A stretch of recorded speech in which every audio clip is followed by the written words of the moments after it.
think one of the biggest challenges from any new fiction is that it's a blank slate. You can do anything. At first that sounds cool, like, hey, you can do anything, but then you realize, wow, I can do anything.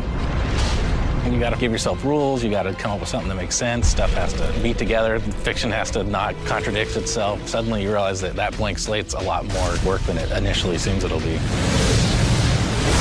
Darksiders world was created pretty collaboratively. We all threw in ideas. You can't really pinpoint one originator of everything. As far as how the world plays, all the NPCs, all the different factions and fiction and stuff like that, that was kind of collaboratively made throughout the team.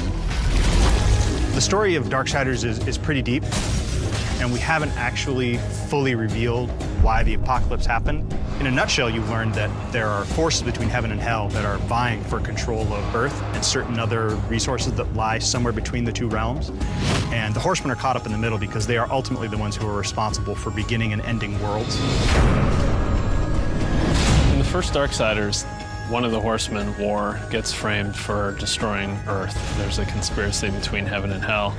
He sort of takes the blame, mankind's wiped out, and then he is stripped of his powers and imprisoned for 100 years. Then he's given a chance to come back and prove his innocence, and he's got to pretty much kill everyone involved. The first game ended in very epic fashion. It was one of the things that players really seemed like the most was that moment when War says, "No, not alone," and you see the broken seal and the comets coming in behind him. Darksiders 2 takes place pretty much in parallel to the first game. In the time that War is imprisoned by the Council, it kind of happens in that 100 years. The deaths kind of on challenge kind of kicks off in that sort of time. Because there's such a conspiracy and we don't know who all the players are, Death doesn't have any chance of proving his brother's innocence. He knows it'll just be covered up, so he just decides to undo the crime. I think the thing that Death finds through this whole trip is redemption. I mean, he's carrying a big weight on his shoulders all the way through the game, and, you know, it's kind of revealed to the player what sort of weight that he's actually carrying with him, both physically and mentally.